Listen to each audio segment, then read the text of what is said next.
তলব করা, দ্বীনি ইলম শিক্ষা গ্রহণ করা প্রত্যেকের জন্য ফরজ। ফরজ এমন একটা হুকুম, এমন একটা বিষয় যেটা করা আবশ্যক হয়ে যায়, বাধ্যতামূলক হয়ে যায়, যেটা ছাড়ার কোনো সুযোগ নাই। ফরজ এমন বিধান, রাসূল করিম সাল্লাল্লাহু আলাইহি ওয়াসাল্লাম বলতেছেন, তালাবুল ইলমি ফরিদাতুন আলা কুল্লি মুসলিম, দ্বীনি ইলম শিক্ষা করা প্রত্যেক মুসলমানের জন্য ফরজ। এমন ফরজ, জাহেলিয়াতের যুগের মানুষ কোরআন না জানার কারণে এত বড় জাহালাতের ভিতর ছিল। কোরআন ধরার কারণে তারা সাহাবাতে পরিণত হলো। কোরআনের গুরুত্ব, এত মর্যাদা, এত গুরুত্ব আমাদের প্রত্যেককে ধরে নিতে হবে, বাধ্যতামূলক ধরতে হবে। এ ব্যাপারে রাসূল সাল্লাল্লাহু আলাইহি ওয়াসাল্লাম বলছেন, কি বলছেন? খায়রুকুম মান তাআল্লামাল কুরআন ওয়া আল্লামা। বহু ফজিলত বর্ণনা করেছেন, তার ভিতরে রাসূল সাল্লাল্লাহু আলাইহি ওয়াসাল্লাম বলেন, খায়রুকুম মান তাআল্লামাল কুরআন ওয়া আল্লামা। দুনিয়াতে যত মানুষ আছে দুনিয়াতে, তার ভিতরে সর্বশ্রেষ্ঠ এবং সর্বাধিক গ্রহণযোগ্য মানুষ কারা? রাসূল করিম সাল্লাল্লাহু আলাইহি ওয়াসাল্লাম বলতেছেন, মান তাআল্লামাল কুরআন ওয়া আল্লামা, যে কোরআন শেখে এবং অন্যকে শিক্ষা দেয়। তাহলে দুনিয়ার মধ্যে একজন এমপি বেশি দামি না, একজন মন্ত্রী বেশি দামি না, একজন মেম্বার চেয়ারম্যানের বেশি দাম নাই। রাসূল করিম সাল্লাল্লাহু আলাইহি ওয়াসাল্লাম বলছেন, দুনিয়ার মধ্যে যত ধনী হোক না কেন, দুনিয়ার মধ্যে যত অর্থওয়ালা হোক না কেন, সম্মানওয়ালা হোক না কেন, রাসূল করিম সাল্লাল্লাহু আলাইহি ওয়াসাল্লাম বলেন, দুনিয়ার মধ্যে সর্বশ্রেষ্ঠ মানুষ হলো তারা যারা কোরআন শিক্ষা করে এবং অন্যকে শিক্ষা দেয়। ওগো আমার আব্বা জানেরা, আম্মা জানেরা, আল্লাহ তাআলা আমাদের জন্য যে কোরআনুল নাজিল করলেন, যে কোরআনুল কারীম আমাদের জন্য নাজিল করলেন, কোরআনকে আমরা শুধুমাত্র ঘরে ফেলায় রাখছি, আমরা কখনো পড়ে দেখি না। কোরআনুল কারীম পড়ার ধারে কাছে আমরা যাই না। অথচ হুজুর সাল্লাল্লাহু আলাইহি ওয়াসাল্লাম বলতেছেন, কিয়ামতের দিন ইউকালু লিসাহিবিল কোরআন, কিয়ামতের দিন আল্লাহ তাআলা কোরআনুল কারীম যারা তেলাওয়াত করত তাদেরকে ডাক দিয়ে বলবে, ও হাফেজরা, ও কোরআনুল কারীমের তেলাওয়াতকারীরা, ইকরা ওয়ারতাকি, ইকরা ওয়ারতাকি, তোমরা একটা আয়াত পড়ো, তোমরা তেলাওয়াত করতে থাকো, তোমরা তেলাওয়াত করতে থাকো এবং চড়তে থাকো, উপরে উঠতে থাকো, জান্নাতের মর্যাদা বৃদ্ধি হইতে থাকবে। একটা আয়াত পাঠ করবা, একটা তলা উপরে উঠবা, এইভাবে স্তর পার হইতে হইতে যার যতদূর যেখানে আছে, বিশেষ করে হাফেজদের ক্ষেত্রে 6666 আয়াত পর্যন্ত করবে, আল্লাহ তাআলা তাদেরকে ওই রকম মাকাম দান করবে। ওয়ারাতিল কামা কুনতা তুরাতিল ফিদ দুনিয়া, যেমন ওইভাবে তেলাওয়াত করো যেমন ভাবে দুনিয়াতে ধীরে ধীরে তেলাওয়াত করতে। কেননা ফাইন্না মানসিলাকা ইনদা আখির আয়াতিন তাকরাউহা, কারণ তোমার তেলাওয়াতের যেখানে শেষ হবে সেখানেই তোমার স্থান হবে।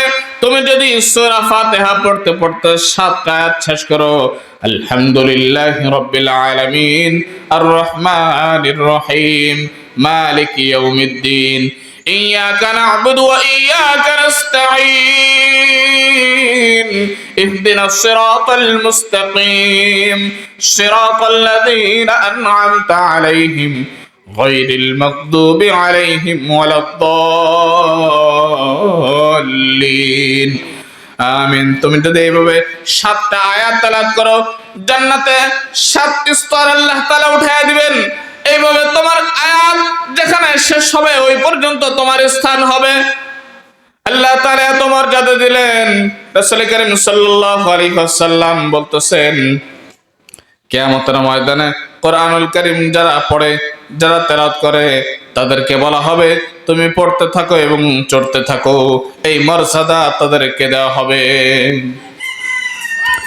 রাসূল করিম সাল্লাল্লাহু আলাইহি ওয়াসাল্লাম বলেন, শুধু কি তাই, আমরা তো কোরআনুল কারীমকে, আমরা তো ইলমে দ্বীন শিখতে চাই না, আমরা তো ইলমে দ্বীনের ধার কাছেও যেতে চাই না, অথচ আল্লাহ তাআলা আমাদেরকে যে কোরআনুল কারীম নাযিল করলেন, রাসূল করিম সাল্লাল্লাহু আলাইহি ওয়াসাল্লাম বলেন, মান ক্বারা হারফান, যেই ব্যক্তি কোরআনুল কারীমের একটা হরফ তেলাওয়াত করবে, একটা হরফ পড়বে, মান ক্বারা হারফান মিন কিতাবিল্লাহ, যে ব্যক্তি আল্লাহর কালামের কোরআনুল কারীমে একটা আয়াত পড়বে, ফালাহু বিহি হাসানাতুন, রাসূল করিম সাল্লাল্লাহু আলাইহি ওয়াসাল্লাম বলেন, তার জন্য নেকি রয়েছে, সওয়াব রয়েছে, তার জন্য ভালো কিছু রয়েছে।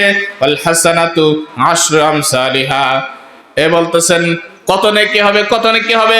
রাসূল করিম সাল্লাল্লাহু আলাইহি ওয়াসাল্লাম বলতেছেন, তার জন্য একটা হরফে 10টা নেকি হবে। সুবহানাল্লাহ, সুবহানাল্লাহ। এই সামনে তো রমজান আসতেছে, আরো ফজিলত, একটার বদলতে 70 নেকি হবে ইনশাআল্লাহ। সুবহানাল্লাহ। আল্লাহ তাআলা নাযিল করলেন কোরআনুল কারীম, একটা পড়ার কারণে কয়টা নেকি হবে? 10টা নেকি হবে। রাসূল করিম সাল্লাল্লাহু আলাইহি ওয়াসাল্লাম বলতেছেন, লা আকুলু আলিফ লাম মিম হারফুন, রাসূল সাল্লাল্লাহু আলাইহি ওয়াসাল্লাম বলেন, আরে আমি তো বলি না আলিফ লাম মিম একটা হরফ। রাসূল বলেন, আমি এমন বলি না আলিফ লাম মিম একটা হরফ, বরং আলিফুন হারফুন ওয়া লামুন হারফুন ওয়া মিমুন হারফুন, আলিফ একটা হরফ, লাম একটা হরফ, মিম একটা হরফ।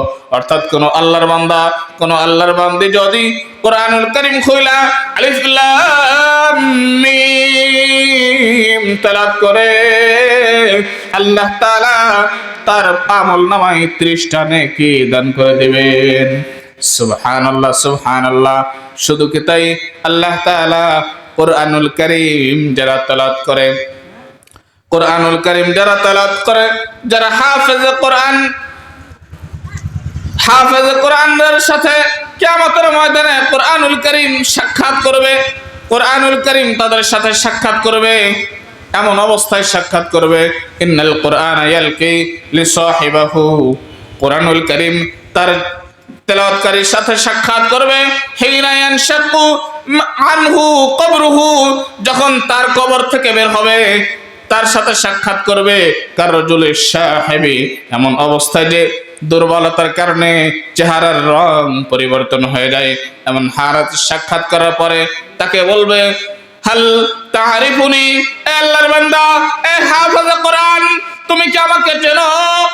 কোরআনুল কারীম যুবককে ডাক দেয়া বলবে, আল্লাহর বান্দিকে ডাক দেয়া বলবে, বান্দিকে ডাক দেয়া বলবে, বান্দাকে ডাক দেয়া বলবে, হাফেজে কোরআনকে ডাক দেয়া বলবে, হাল তারিফুনি, তুমি কি আমাকে চেনো?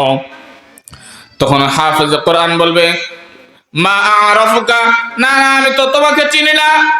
ফাকুলু, তখন কোরআনুল কারীম বলবে, আনা সাহিবুকা আল কোরআন, আরে আমি তো তোমার সাথী হয়ে কোরআনুল কারীম, আমি তোমার সাথী হয়ে কোরআন, আল্লাযী আযমাতুকা হাওয়াজির, আমি তো তোমার ওই কোরআন যে তোমাকে দিনের বেলায় পিপাসা রাখতাম, দিনের বেলায় পিপাসা রাখতাম, আসহারতু লাইলাকা, এবং রাতের বেলায় তোমাকে জাগ্রত করে রাখতাম।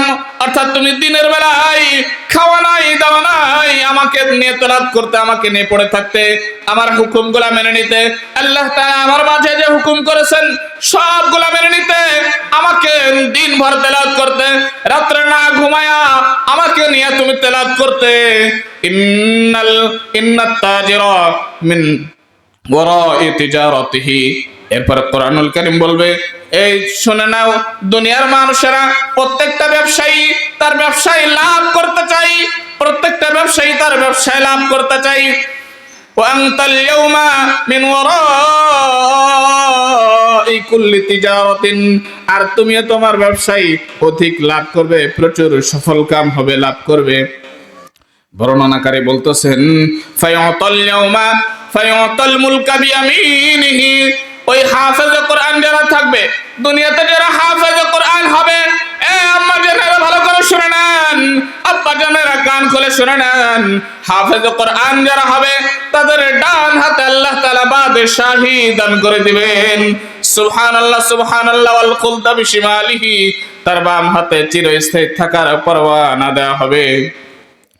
যদি কোনো আল্লাহর বান্দা করে, যদি কোনো যুবক কোন সৌদি আরবের দূতাবাসে কাজ করে, দূতাবাসে কাজ করার পরে একদিন দূতাবাসের যে ম্যানেজার আছে সে বলল আচ্ছা শুনে নাও, তোমার জন্য একটা সুসংবাদ আছে। কেমন সুসংবাদ? তোমাকে আমার সৌদি আরবে যাওয়ার অনুমতি তোমাকে দেওয়া হলো। শুধু কি তাই, এখানে নাগরিকত্ব দেওয়া হলো। শুধু কি তাই, তা না, যতদিন ইচ্ছা চিরস্থায়ী তুমি সেখানে থাকতে পারবা, সেই তোমাকে হুকুম দেওয়া হলো, এমন অনুমতি দেওয়া হলো। আর কি শুধু কি তাই, তোমার আব্বা আম্মাকেও পুরস্কার দেওয়া হবে। তাহলে আমাদের তো খুশির শেষ নাই। অথচ শুধুমাত্র সৌদি আরব না, আমেরিকা না, রাশিয়া না, এমন কোন সাধারণ দেশ না, আল্লাহ তাআলা জান্নাতে তাদের জন্য ব্যবস্থা রাখবেন। কোরআনুল কারীম তার ডান হাতে বাদশাহী দান করে দিবেন, বাম হাতে চিরস্থায়ী জান্নাতে থাকার সুযোগ তাকে দিয়ে দিবেন। এরপরে আল্লাহ তাআলা কোরআনুল কারীমের মাধ্যমে, কোরআনুল কারীম কি করবে, তার আম্মা আব্বাকে ওয়ুকসা ওয়ালাদাহু হুল্লাতাইন, এমন তার পিতামাতাকে এমন একটা কাপড় পরানো হবে, এমন একটা কাপড় পরানো হবে, যেমন কাপড়ের মর্যাদা, যে কাপড়ের দাম দুনিয়ার মানুষ ধার্য করতে পারবে না। এরপরে তার পিতামাতা বলবে বিমা কুসিনা বিহা হাজা, কেন আমাদের কেমন পোশাক কেন পরানো হলো, এমন সম্মানিত কেন করা হলো, আমাদেরকে এমন সুন্দর পোশাক কেন পরানো হলো। তখন বলা হবে তোমার সন্তান কোরআনুল কারীম হেফজ করার জন্য, তোমার সন্তান আলেম হওয়ার জন্য, তোমার সন্তান কোরআনুল কারীম তেলাওয়াত করার জন্য তোমাকে এমন মর্যাদা দান করা হয়েছে। তাহলে আমরা গুরুত্ব বুঝলাম, ফজিলত জানলাম, এরপরেও যদি আমরা গ্রহণ না করি, সন্তানদেরকে যদি কোরআনুল কারীম না শেখাই, সন্তানদেরকে যদি ইলমে দ্বীন না শেখাই, তাহলে কিয়ামতের ময়দানে সন্তানরাই আমাদের উপর নালিশ করবে, সন্তানরাই আমাদের বিরুদ্ধে নালিশ করবে, সন্তানরাই আপনার আমার বিরুদ্ধে নালিশ করবে, বলবে ওগো আল্লাহ, আমার আব্বা আমার আম্মা আমাকে জাহান্নামের পথে ঠেলেছে, ইলমে দ্বীন শিক্ষা করায় নাই। রাসূল করিম সাল্লাল্লাহু আলাইহি ওয়াসাল্লাম বলেন মা মিন মাউলুদিন ইউলাদু আলাল ফিতরা, এই দুনিয়ায় যত মানুষ আসে, দুনিয়ায় যত মানুষ আসে, নাবালেগ বাচ্চা যত দুনিয়াতে আসে, যত বাচ্চা ভূমিষ্ঠ হয়, আল্লাহ তাআলা তাদেরকে ইসলামী ফিতরত দিয়ে জন্মগ্রহণ করান, ইসলামী ফিতরত দিয়ে দুনিয়ায় পাঠান, অর্থাৎ তারা ইসলামী হালাতে আসে। কিন্তু ফাআবাওয়াহু ইউহাউদানিহি আও ইউনাসসিরানিহি, তার পিতা মাতা তাকে কি করে, তার পিতা তাকে ইহুদি বানায় অথবা নাসারা বানায় অথবা অগ্নি পূজক বানায়। অর্থাৎ একজন হিন্দু কখনো চায় না আমার সন্তান মুসলমান হয়ে যাক, একজন হিন্দু কখনো চায় না আমার সন্তান নাসারা হয়ে যাক, বৌদ্ধ হয়ে যাক। একটা পিতা কখনো চায় না, একটা মাতা কখনো চায় না। হিন্দুরা চায় আমার সন্তানের জন্য হিন্দু হয়, খ্রিস্টানরা চায় আমার সন্তান খ্রিস্টান হোক। কিন্তু আমরা হতভাগা মুসলমান, আমাদের সন্তানদের উপর কোনো ভ্রুক্ষেপ নাই, আমাদের সন্তানদের দিকে কোনো ভ্রুক্ষেপ করি না, আমাদের সন্তান কোন দিকে যাচ্ছে সেগুলা লক্ষ্য করি না। আমাদের উপর যে আল্লাহ তাআলা কোরআনুল কারীম নাযিল করেছেন, সে কোরআনুল কারীম যে আমার সন্তানকে পড়াইতে হবে আমরা খোঁজ রাখি না। অথচ এই কোরআনুল কারীম যদি আমরা না ধরি, কোরআনুল কারীম যদি আমরা অনুধাবন না করি, অনুসরণ না করি, যদি তেলাওয়াত না করি, তাহলে আল্লাহ তাআলা আমাদেরকে কিয়ামতের ময়দানে পাকড়াও করবেন, কিয়ামতের ময়দানে জবাবদিহিতা করা লাগবে। কখনো আমরা খোঁজ খবর রাখি না। আল্লাহ তাআলা আমাদেরকে এত ভালোবাসেন, এত মহব্বত করেন, এরপরে আমরা কখনো রাসূল করিম সাল্লাল্লাহু আলাইহি ওয়াসাল্লামের আদেশের অমান্য কখনো করে ফেলি, আমরা নিজেরাও ঠিক রাখি না। রাসূল করিম সাল্লাল্লাহু আলাইহি ওয়াসাল্লাম বলতেছেন, একটা সন্তান ইসলামী ফিতরত নিয়ে জন্মগ্রহণ করে, তার পিতা মাতা তাকে ইহুদি বানায়, মাজুসি বানায়, নাসারা বানায়। এই জন্য সন্তান যদি এখনো যদি সময় আছে ফিরে আসেন, তা না হলে কিয়ামতের ময়দানে আল্লাহকে ডাক দিয়ে বলবে ওগো আল্লাহ, আমি আমার পিতামাতার অনুসরণ করেছিলাম, আল্লাহ তারা আমাদেরকে ভালো পথে রাখে নাই, তারা আমাদেরকে সুন্দর পথে রাখে নাই, তারা আমাদেরকে ইলমে দ্বীন শিক্ষা দেয় নাই, তাদেরকে আমাদের সামনে আনেন, তাদেরকে আমাদের সামনে আনেন। বলে কেন? তাদেরকে তাদের উপরে পাড়া দিয়া তাদেরকে পদদলিত করিয়া এরপরে সন্তান জাহান্নামে যাবে। নাউযুবিল্লাহি মিন যালিক। এই জন্য আমার মা বোনেরা, না খবরদার, সন্তানকে আলেমে দ্বীন বানাইতে হবে, সন্তানকে সর্বপ্রথম ইলমে দ্বীন শিক্ষা করাইতে হবে। এরপর আপনি ডাক্তার বানান, ইঞ্জিনিয়ার বানান, সমস্যা নাই, সর্বপ্রথম তাকে কোরআনুল কারীম শিক্ষা দিতে হবে। রাসূল করিম সাল্লাল্লাহু আলাইহি ওয়াসাল্লাম আমাদের জন্য যে কোরআনুল কারীম নিয়ে আসছেন, এই কোরআনুল কারীমকে ধরতে হবে, কোরআনুল কারীমের অবাধ্য হওয়া যাবে না। এই জন্য আমাদের নিয়ত করতে হবে, এখন 5 কথার অঙ্গীকার করতে হবে। 1 নম্বর অঙ্গীকার হলো আমরা সহি শুদ্ধভাবে নিজেরা কোরআন শিখবো এবং সন্তানদেরকে শিখাবো ইনশাআল্লাহ। নিয়ত করা যায় না ইনশাআল্লাহ? মা বোনেরাও নিয়ত করেন, আমাদের ভাইরা নিয়ত করেন, সন্তানদেরকে কোরআনুল কারীম শিখাবো এবং নিজেও কোরআনুল কারীম শিখবো ইনশাআল্লাহ। আল্লাহ তাআলা সকলকে তৌফিক দান করুক। 2 নাম্বার হলো নিজে কোরআনুল কারীম পড়বো, সন্তানকে কোরআনুল কারীম পড়াবো। 3 নাম্বার হলো কোরআনুল কারীমের সমস্ত বিধান মেনে নেব, কোরআনুল কারীমের সমস্ত হুকুম আহকাম গুলো মেনে নেব। 4 নাম্বার হলো কোরআনুল কারীমের ধারক বাহককে সম্মান করব। কোরআনের ধারক বাহক হলো আলেম ওলামাগণ, হাফেজগণ, তাদের সাথে বেয়াদবি করব না। দলের কারণে হাফেজদের সাথে আলেমদের সাথে বেয়াদবি করব না, নেতার কারণে আলেমের সাথে হাফেজদের সাথে অসম্মান করব না, হাফেজের আলেমের অসম্মান করব না, এইগুলা করা যাবে না ইনশাআল্লাহ।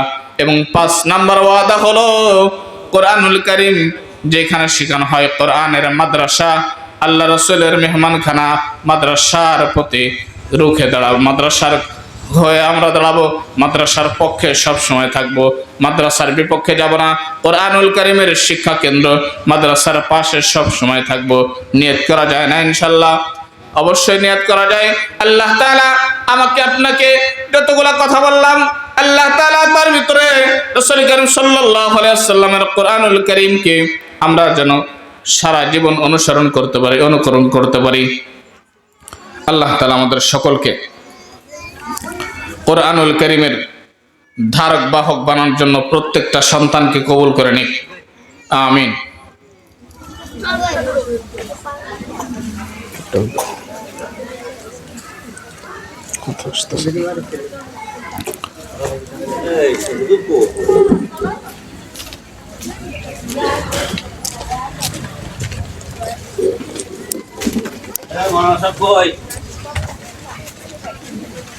চলে আসেন।